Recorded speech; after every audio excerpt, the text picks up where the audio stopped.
from a high-powered rifle leaves the barrel at about 3,000 feet per second.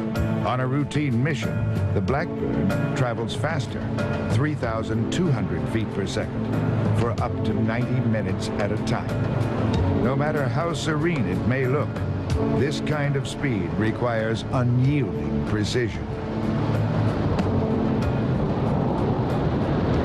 You know, Mach 3, boom. The turn radius is something like 100 miles, and they have all these critical fuel problems and other stuff.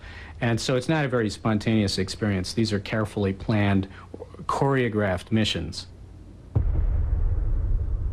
With the thunderous clap of a sonic boom, the Blackbird hurtles through the frigid atmosphere, leaving a fiery tail of shock diamonds in its wake. At 2,200 miles per hour, the aircraft becomes superheated from the friction created as the air rushes by. And indicating Mach 3.0 at this time. When you go Mach 3, the amount of heat that the whole airframe, everything experiences all this heat, and nothing that they have at the store works. You know, there's no paint, no rubber, nothing. You know, metals, plastics, all this stuff is useless. And they just had to go through so many contortions to make every single part of the plane tolerant of these extreme temperatures. Temperature affects everything on this airplane. The average person probably is not cognizant of that fact, but the faster you go, the harder things get. The Lockheed jet is 9/10 titanium, and when they build it, the CIA uses a phantom company to buy the material from the world's largest supplier, the Soviet Union.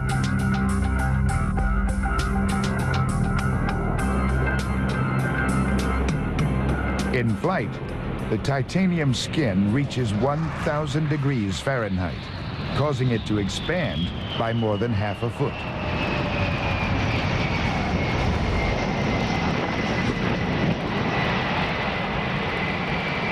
This heat-induced expansion posed a real challenge to the Skunk Works team.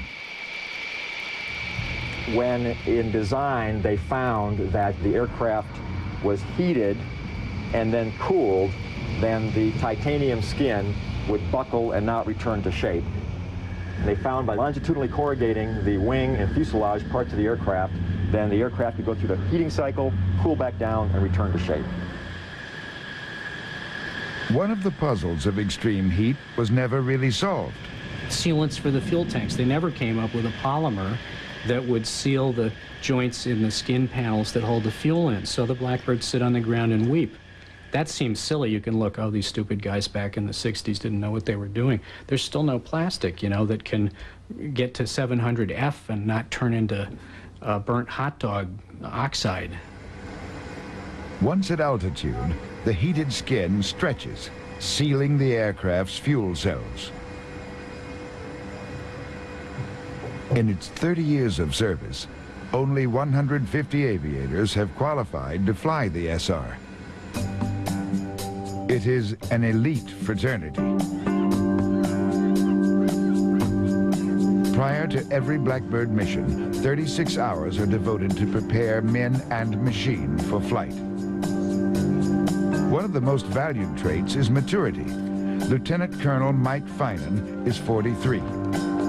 All who enter the program must meet one fundamental requirement. They must be married. Lean forward, sir. Most importantly, they must be physically fit. At altitude, even a simple toothache can lead to blackouts. 12115. Coming down, sir.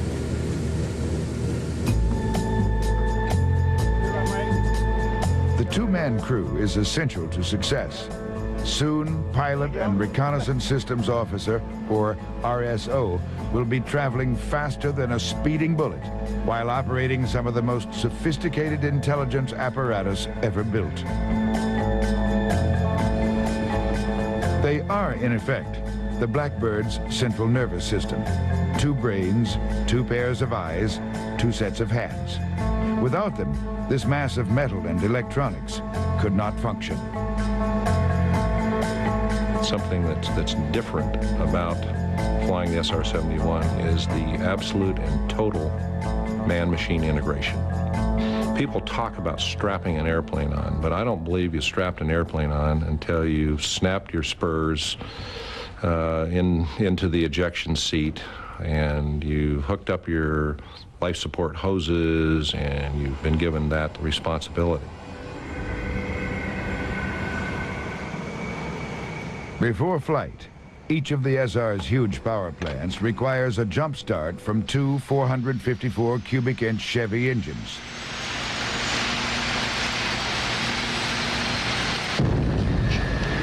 The whine is deafening, and the steaming tarmac reeks of JP-7 seeping from the plane's unsealed fuel tanks. So much fuel is lost prior to launch that the Blackbird takes off with nearly dry tanks.